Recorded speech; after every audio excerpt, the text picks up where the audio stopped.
Raini ni ganan kailat to kananin agi roja kar liga dilo puro kananin bay in poko to barka kay may kajang kan chio ne dilingan ne do dum jich amen yadayo e chala kay inwat yadayo yang bantara yadayo kay ne ronga jagilo rainin kay dito ba kay ridi jadi onin kanonoin Sharwa jiru jabata chongo jiru yon ngani kanono jen ugo kedimejo ugo arwut chenato Europe mugogi ni kanan mugon ridi pa nano ni ridi pen royo rai rugo pluyo pergantiyo ni silent ridi jogo muperi chen ridi pen dron ye medan ilo lege yadan ar kajor armijin yo ko mujloyum chalai ayat lege yo jiloi ar lelam ngalin beur wodam beur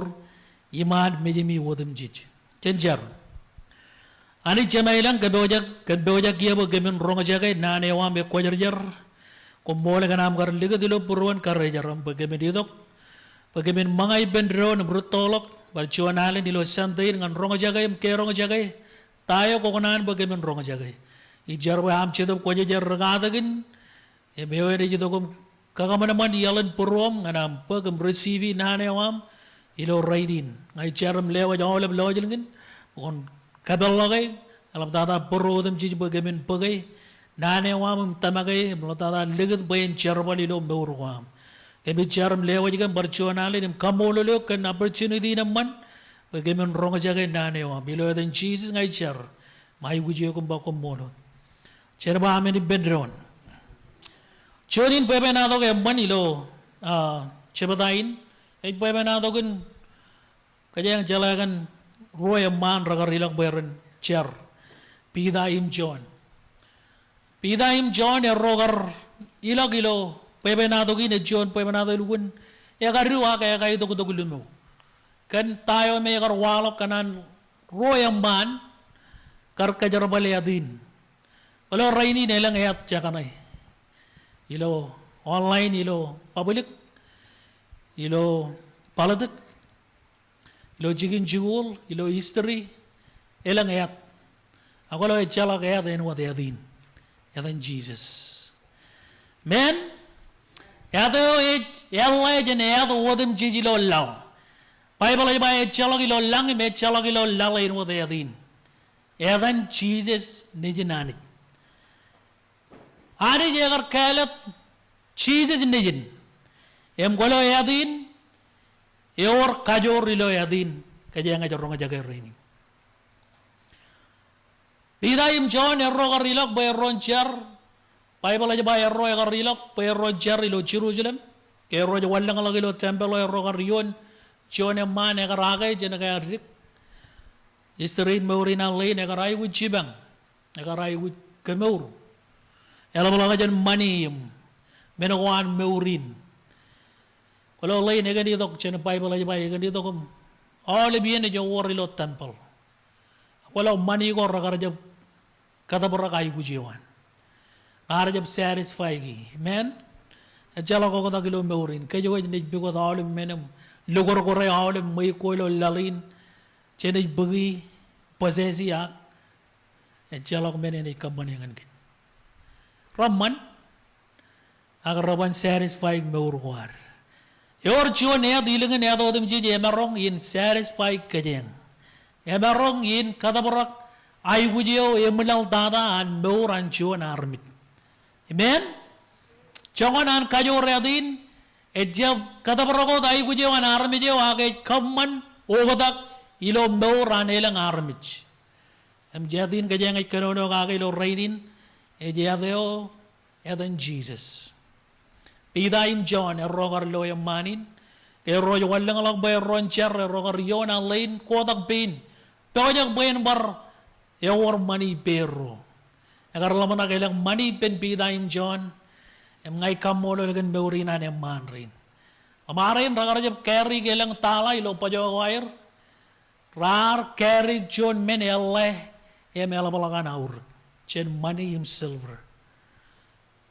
Ero kariyon yang money lay negar ella kay ben ngan ero im lamanak Bible aja ba egar lamanak Painay pagchabarot mention ero. Pida, kamolo lirod gan pida. Men, pida eri tu dewan, nga wane katakan pida, brother pida, John Emmanuel, magat ngan menodem jij. Karagarin meurewan eim. Agar rela ke megar kalim jaga mani, agar pergan dangan bijin agai, cenaga hari ke megar bangan apa, wan rela kum kalim jaga kamero. Elai agar rela kum kalim jaga ero, agar kano jilla manak, belang men ero meronggal lelang ani. Alam manak meronggal mani, elai jen jangan kanono kagai. Elai jen kata menewan yang mani, agar rela kum kalim jaga pida in John. Pida ilo kajur merongan bubarakan cedok pojarjar agar kajar bol pida ilo rainin ilo ran pida agar relong megar bakwan kalim je kamero kalau echalok money him silver ipamero amen koyalar Kristen ro kajangan cebai kun money him silver ba kajangan cibang harmit men cedar rajal manak bay beurum cerbalang di roje jay kun waram money Pagwan cibang army, ya kar warjuan tiga ni kar kan wajin bro maja kagai kanan warjuan tiga ni lakum katauni, ya kar bangan emba, walau koja karangan tiga ni pejala kam madi. Kamolo lani walau cerbali nani roy koja bayu wajin madi bagwan cerbalang adi roy. Bag buruam, bag aleben taleben baurewam, bagwan cerbalang adi roy. Yang pida im John errogar calai aurgen wajin lebalak baurwair, walau kaya rogar ilang ancar ngay tama kaya marin ragar jan biji John yancar ragar emanin car ragar emanin ilang anchigen kabung amen rogan ilang anchigen kabung im car awde bien em rizalo yagar walak ani yagar kajalabal meur wairo men John payabanado ilugun emman pida yagalim jagar ro yagalim jagar lain yagar bana walo silverum coal echalang Men, Kristen ro ngaku ne jilo ko lo arme jero pello ayu lale war tiben yon mani yoam. Wala yorjon men ko carry gi alman kajur. Ya kajur me maro kata bara ayu jan arme. Chogoron won. Chogoron kilda. Chogoron nangan mi jero chogoron kantai jamrat. Wala yadin ko carry gi emarong cibang kajojo arme. En bila agar kalim jaga agar bangane silverum gold echalok. Ilo ada chीज़ Christ renajarat kwanchu tak medadal. Bible iba ke Allah ke bin. Eme jale Allah ke bin cibang lain agar agai jenenge jirik lain agar chu tak lengkap tak agar chino pin kebu nen. Gay chu tak agar kagai agai. Agar lamo agar never rani juga agar lo chuan menin pulang. Kaya ani jaga ruguri kan kajorin yadan nejin Jesus. Yor kajori lo yadin. Lale kwar underestimate kajorin yadan Jesus. Emerong in cibang yo gilo yeno gorrepen. Emerong lewa jai wujing yo promo emerong kainam maniok. Kalau emerong charum ba ilo yadan Jesus ngai charbo yo kainam maniok. Men ngai ko tahu ni lo meurin cita bim ko wallah gam kwanang dia per. Walau kejar balik adan Jesus, kau ni walang tak. Amen. Adan Jesus elukun kajur. Ada cibang yo kilo awlep kain ayuguj. Awlep kain majano. Cabaro situation ko kaberi ilo John ran. Kejar balik magayadin. Ngayari jar kamadengan pida im John. Emerong bar kamadengan kan. Bible aja Jesus Christ jeno chuadin ne rainin emenej berengadin reo. Ben,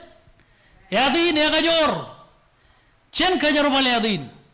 chen baur kan yadin, chen yadalim chen kamana manim chen cherbal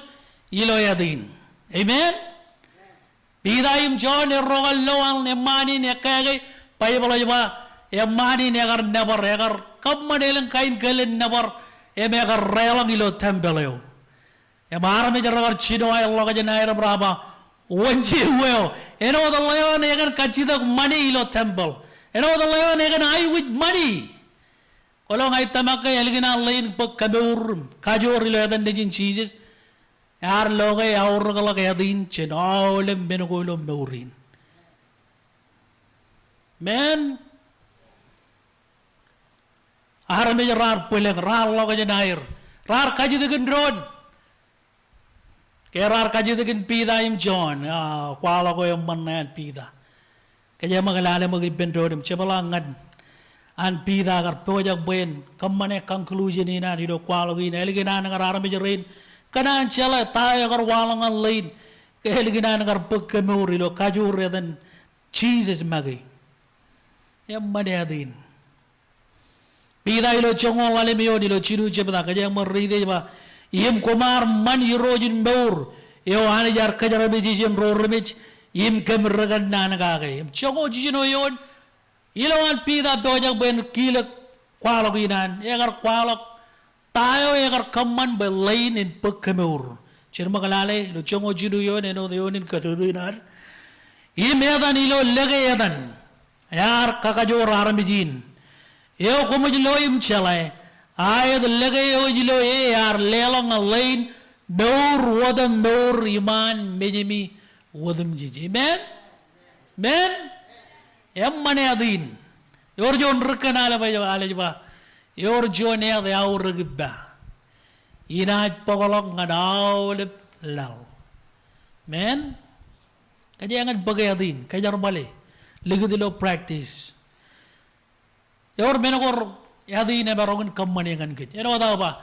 e buji ne yadi lo chakane namun ilo public ilo politic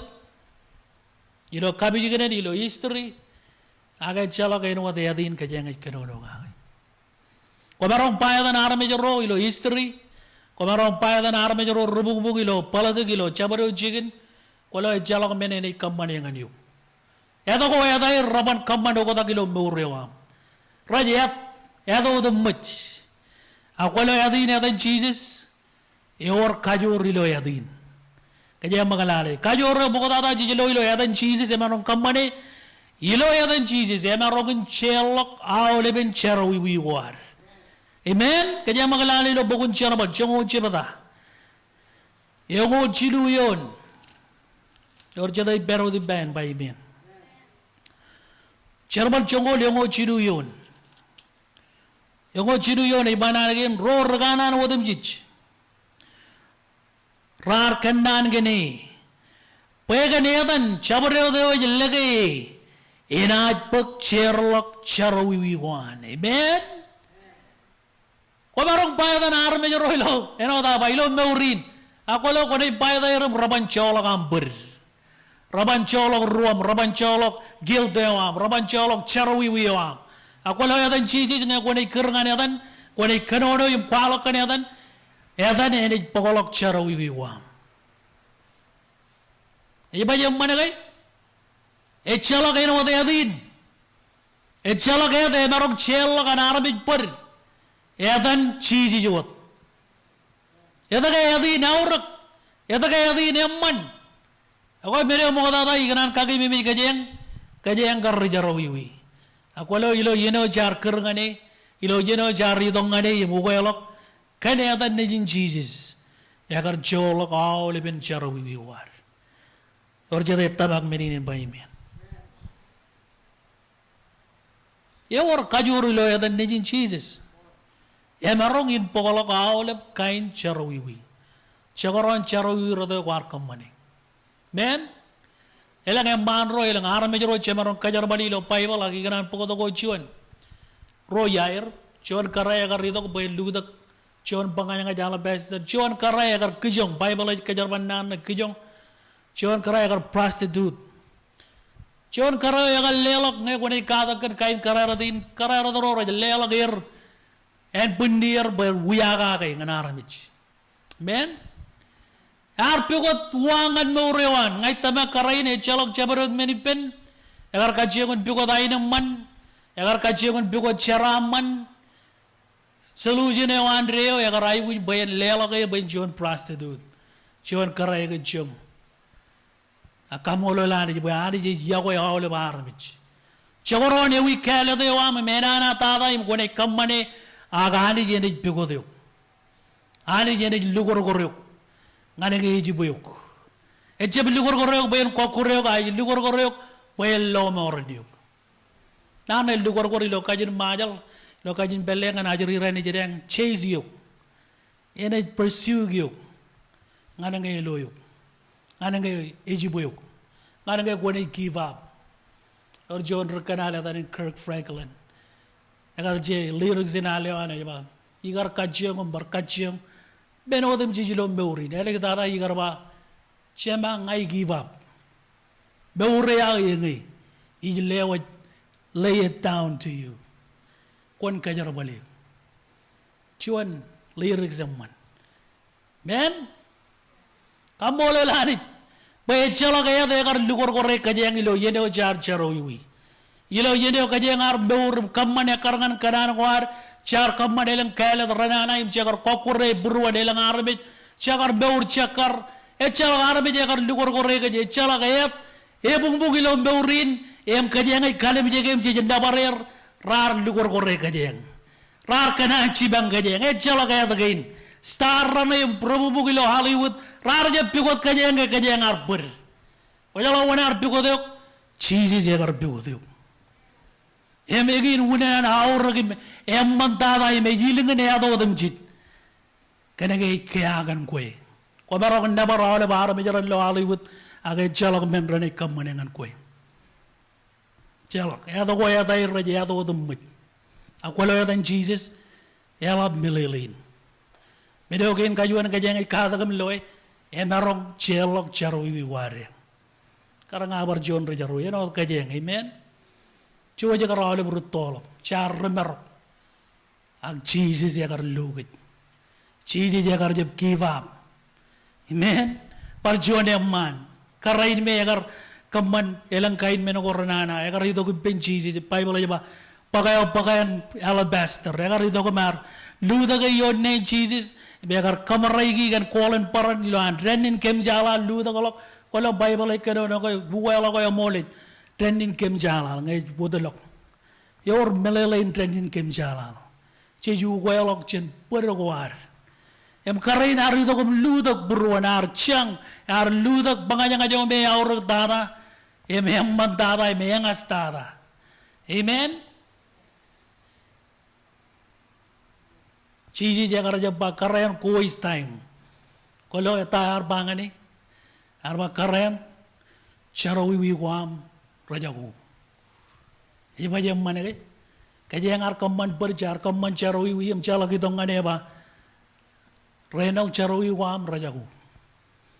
berik charoi wam rajaku chali charoi wam rajaku men chiji ji bangan ke jinani eno dan agar chirong karayo agar perilo kijong yar chirong ke ji dongane Barjuan man kejar balik. Yo me agar kaman criminal, arjuan criminal. Ilo awak wan elik dada Bible aja ba. Agar aku yang mengan cici ilo rebelio. Cema, o arbangan dia ba cici kuan keme mejil. Ngai kuan jito kilo amailing. Cici jar Jepangan dia ba yo koi. Kudu late, ben. Arbangan lain ba kualo rainin. Ko beri pailo paradise. Meno da ba. Yorgayat radine merong cholo kareng pare cholo. Chokoron wani lo beuri ni emman yadan. Emman pronunciation ni yadan. Aga bung yadan. Aga ban cibang kajeng kenjaro wiwar. Eban kalai wana charo wiwar. Eme cholo ilo history an beuran arabit em chuanet ilo history in beuran arabit jagar mejegan charo wiwar. Wala waneo Jesus ni jinari. Agar mit, Bible aja agar jinek, awal ben charwi wiwar ngan Calvary. Rilai awal ben perguar, kan kuim nga. Amen. Kau jaga lo janganan ya kau, janganan kaya kan kau. Yadi ne marong cholo kampur. Ebe cip cholo kau kampur ilo yene kau jai uji ilo ambil tumpeng lo mor, kalau cholo kampur ngai kau jabar ligajap. Men, tai jabai lo bokun di buru kai, eja ino wo cionar peri jalan, eme car me jago alam kan kejikan cemen, baca baru dien cene kaman lagi jabai kerangan emba cema kon cola kai ber, men, emban peri jinar, 24/7 all bi yene po jangan ke ngai je per im je kamal ligi jap ilo ar beurum cer balangani ngai je jido kum bar pugo ele im kaji to kum bayro kwalonga kon jola ga ber e beragar kanono e beragar magad kolo jiji dia balle Allah ene jola ga ber men orang ga wa jango ko man dale bida e bida agar lo jiji jane de dalilo loan yon no lojat Bible aja bida agar kalim jege megar kaji dak bayane de dali pen yon ren jiji jar katalaga megar de dal men kan tamak yawan men rin ngai tamak jiji jiji de dal cemarong ngai menu dem jiji men akolo yeno bida pag mejenem kalim jeg nogo chala ko ngai jiji bar pag mejenem kalim jeg menu ko repeni belager chino ar pagalo mejere janar kalim jeg Jesus chene chino yum rumlallag wallallag lo meurin jedum men ala dayo chiji jar jab kamane agar je buchila ko bida ar je ba bida ya daga ko gar ber ngai banci bangu ar je banan gin wala dar kamane ar ya ko bida bible ba ya gar Allah ko bin ko ta kaleng tak bida jana ga rumlallag lo lojat yang ko nyala regression ro ilo yene ko tene per chiji Allah ko bin kan ko en be be wajakin par kanage ba wanje bum ba wanje rolog ilo jaro wi men your opportunity amman kan pa ko ba kon bar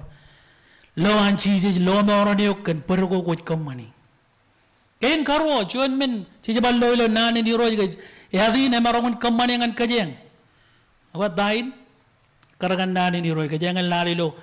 bogun charabal chongo jon chebada rongo jon yon or je dai pero di ban bai men chojum kijen bi jipa matano chicho boy ni me jamala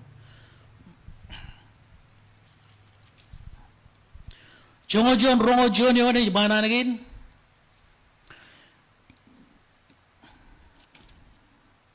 bogun charabal chongo jon chebada rongo jon yon eba im be di roje ji peri ber imelang roro tabak rajo ugotak ngan yuruj men jaja tana ko jelo jana ko lo yadan cheeses e ji ber to kana arami jangan lomor yorga ya dilo meuri ne kangalangal aramich palen chedar marong palen marong jibugui marong taujin ako lo yadan cheeses ji kangalangal million aramit perendi dongane amen yadan cheese ji kangal dok ke jangal lomor egid meneo yado e marongan kamani ngan kit kangal dok ke jangal lomor men tay ba jamman ke ngai ko jorong jaga yadan cheese ko rel ko kona ni yer jongoy ya je ko may nga ke yari lang ang jigin jar chino na rong kan yatin jesus igar kana ni jongoy oh lew wonin rekano no gagay raja baya kar minyagan kej wanin igar kaben buro akwala jonian jon ran i roja kar rugo dio ya biji kablo changan awragin yadin imane amman men yadin ay kangal elang armit mengay ko jaloy im chebloy armit elang raja kajagarone ak wala raj yo ray rin teresin kanani to akelang menuko raj jonir kabengir ijo tagay jarro ngajagay yadan Jesus e marongun lo meron keje men meno gen karo tayo kajilu meno yadi ne marongun kamane ngan meur kwar ako kaya malale lo chongo ro chebata do bokun cherbal wale mangan chongo joni on choni bebanado yam manijin wale mangan chongo joni on ibanan ge ninnam raj perit raj pare pida in prison ayalaman iglija charangan ani jigane imga yara degana dengan toge pongodin pida kiki yola ben ro tarinai ejilak kan ro achol ber ilakan ro ton mere yem rajlale prison idurin aur yo rich par prisonio yem lo angel ni ro je wa ga tok yem maram e roma kiloan prisonio ibe ubrare kaden pida yem karje yem ba koncerga kia im ton mere go an raj wodalag chen pain nana ton mere kar shackle lo kajin ingin diyo kain cakal ko yato lo kajin majal ton bere o raja wadalak chen pain emenjal ay bangane kwan kangargar im luwa jam chendal imay kambane inwan ini bangane kwan kobe be kanam kobe im lore imay riyo jalok im lore imay jaji im molagay chabagay an angel kamman ay jalamanak ay jalojon vision chokol yun kay rajaroy kijone ribar mo kata im ribar kin karo belalain ruwach rajidok nga naor mel imana yal nga chicken kwelo yo emagay pelong nganir im rajaro riyo jidok im dribelok chodial im emagay jan angel ilok chini im ke pida jalay alok chen eba kiya ijalay emol yoro jar chirigun dok an angel im katalagayo chen pain harat im chen katamene wodam jij an ro raju ijaja tana ko jalo chen age karangan nanin jangan ridi edan jiji jamalongan katalog ke chen chabrot kain abang choni na abang pida ya gar yoni aliginan gar kwalok kan kos pele era de gar dilu ipen mar cholo ke ngan prison baran pare emeno dan puede na dogin areng gar ridi pida ya gar per iglesia ya gar chargani kumay lo jon men aurang iglesia chargan par jon rutamak men ay karolok rutamak jen abang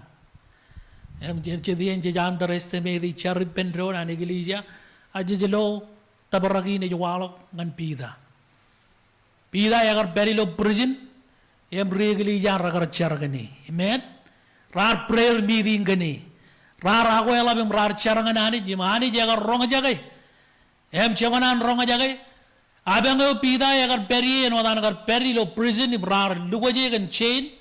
em rar kabole gan eleng ruach ribar wala dar walak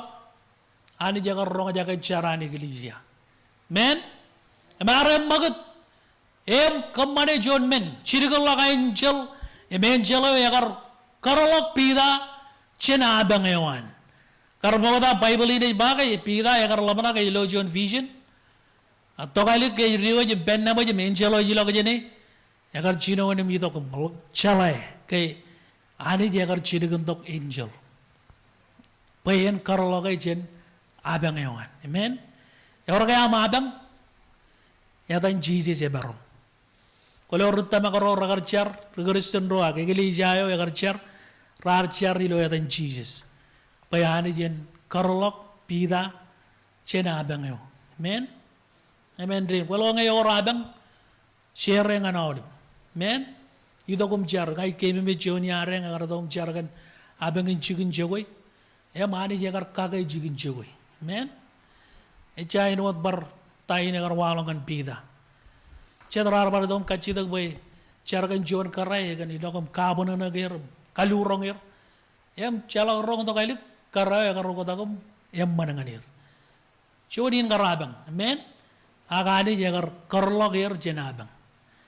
em kajang ada jion abang kilo areng cherbon ngani ro amen em lale war pergan abang ewam pokotong ngani gelija amen pewe ni ne lak kamela pewe na to ni bar reglija rar char kan abang ewan pida em iro jarong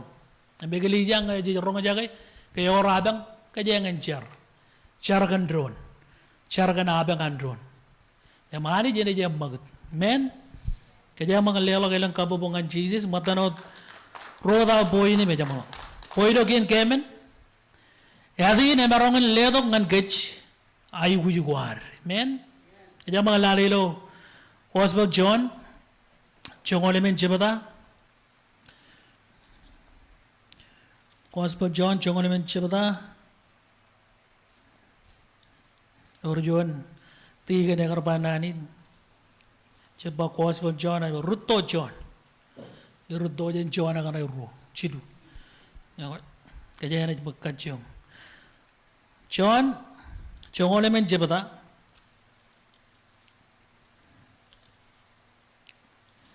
chongo chidu chongole men yon nyam galoy kaya ngon malo ko tembridi im chabarot menyo komnai kachidak chiji ji nei kanono im chabarot menyo komnai kachidak iloyata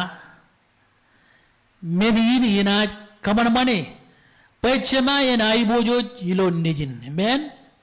elanga komna kachidak chabro dilo yada menini ina kamane elanga komi yagoye komna kajabaro kienogo amen chiji ne ba ngay kone kachidak ilo yadan ene jelewa jangan yuk amen ayu jawam orang yang ayu kerila dan Jesus em Jesus jene cibango kagai ayu jiwa cioni ane atau kau yadan ade jin kagai kareto rogan kejarabal atau kau me yadan ade kejarabal eno jiwa ade jin kagai men Jehovah Jireh rogan kejarabal ilo eto kolo ke Jesus tok ya kabarre awale beat namudam jin ragan yang ini yadanani El Shaddai Elion Adonai Yahweh aga yadin wa yadan Jesus ya kabarre awale men kanani men include ngay ora ayud kerangane ya mene kadabrak awale ben ayud juwa or jade tamakan bay men iyo dagai ganan kagai mimi kajeng lare war kajar bale adin eno dagai kojba koj magic ilo adan jiji je walok mini ilo adan jiji walok mini ilo adan jiji e walok ko kanan meni ko kanan meni ko kajar bale adan jiji ya ban ani je kajar kadalo bojen kajar bale adan dijin kan kanan ko ar men ngay ni kan kai bojo je ani je magat kalau ilo kanan ko ar bagay yaran ka mana jon wan chongo jon arme jon member ilo tere ko eto ragan kwalo kan pebena do ingen jon ragagi egen char emi roji jorong jaga an char arme jo me member yo me lane an ragagi char agar kanan kabe tayo ragagi kamane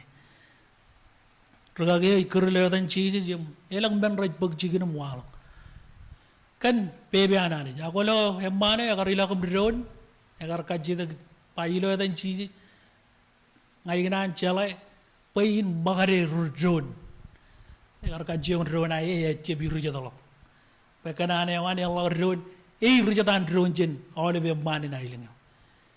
aga jep tapara or wudin ana ga jep ngan kanane wanani em golo ilar kaji tak kene dan cici cinjep kajar bale ngan kanane ko ar magai chen kajar bale gane ge yor ay gujingan kaj men ya ora rai gut chekanan bayi rojen cibangit em jen kajar baladin or jade tamak minin bayi men amat jojum lali lo nani di roy ngakonan kamole elang bebe na to ko lo bible ko baron kajar bali em rone cibango kage ay boyna el kitara ilo kadagin an rainin ilo edan jiji je marongin kami urga chen awalib nang nimit men em golo adin ge chebane awalib kain nang nimit chedara char kerlo dan jiji jum lak echalaguak rabulum ananta tanganai limagainum limaraganum tanganot kerengaderum kachidakan cibang chinoir berre kajamalali lo cherbal chayonin kanono inudan ngel lay negar perilo nangani mit ame negar perilo jon wotama me ilo areng kalim jege jibage chelok emerongen cibangegen dangan mi jewan men ak cicilo yege atan jiji jagar kemeuri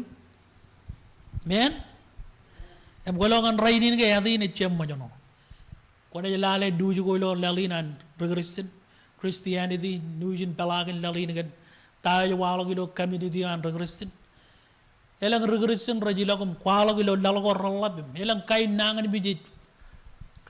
iroji kemur elang arme jigen elang kain nangan mi cancer barda tumor all menegin rubber lo beji jabage legend chongon armero all kain nangan mi awa jiji umur arme jirin yang ngakonan kamuli bujin lo online ko baron lo YouTube an arami pagkamur ilawan rugagi bijinere rutabak kajar balatan Jesus em rojul lo kamur amen ai je baba ilo ben barchata en wa jono yagar bar experience ni jala e wa urgin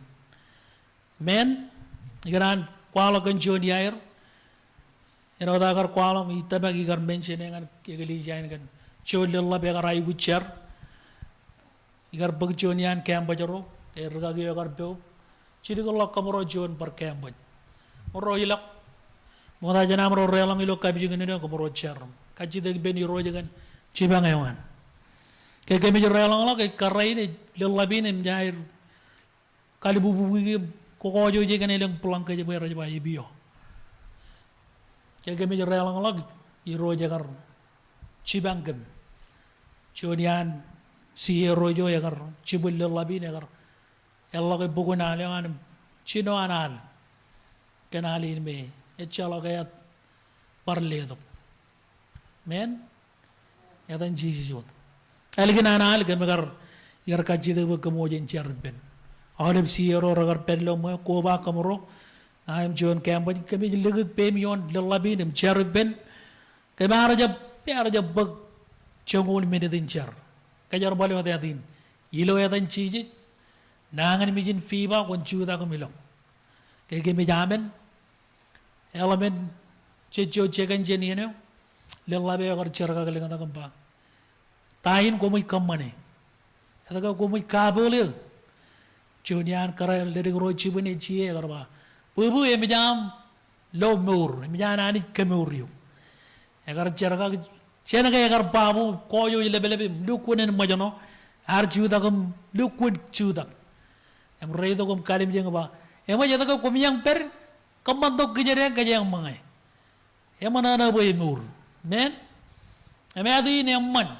ajab kanono daga jodi na elang yeno ko marong kar kanono kagi kanan edan Jesus marong kamane elang di yeno ko igari lagi elagam lo kayorun kajar bale edan dijin Jesus timan ron ra ko jen edan dijin Jesus men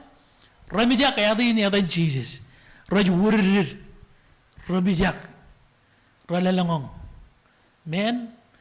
kajalanga ko jabin magi lobong kerilo edan Jesus men eor chedam ko jenga jaga me chia banana meurewam ko jenga jaga yaun barok ker ilo edan Jesus men ba table ko meng jale irojin meja todo men e marong idok eno wa chairman anjon remaro Bible ay kabelele ilo bogun Gospel John chongo leon kaya mo ready ben rogoda jidok pen kot imman im kokure charbalan debelin idok ben kote lo mo rewa kanan bogun backslide kapero e kachong ben kote tamagawa bogun lut tamak men ebej man table marong barman cembalo bebe na to kun job agar kachi dekan en bunin job mani yarba yamman ko maron kam man cebarat menangan en bunin lale wan pug meurna men melele meni de kali karangan ngaji table yoran merong in bar manaramit ijo daga e jai wi kachi dak melim chenani men kamolo lari Chilu emen lalim menongo kajengar kata kage raini nem loy ke yadi nem merong kemanengan gen chelak charui war kangal to karmi jangani kadalak ke chen abeng war kage awle ben ay guju war men em melik dada kemur ke chen awle nangan mit men kajengan chen malolo ke yadi ne kajur imini barba yadi ne injon men em gajangan bagai lale war kali bijak tayo berilo beurewam iligit kali bijak tayo dulo em beri bemeno daba lali ne jai guji jon meni bereng nge riaga ina rai guji okay kajang beri bereng minin cheese berilo beur war kumai kemi met tayo pola garba e che ngayo ngai meur kia a krai yo meur longa men meuri ni meur ga ke che ba a krai men em ko jala ilo am meur magad gid mara me ro lo ko ta ko meur ma me chep kan kwe kana ga chi ji peri lo meur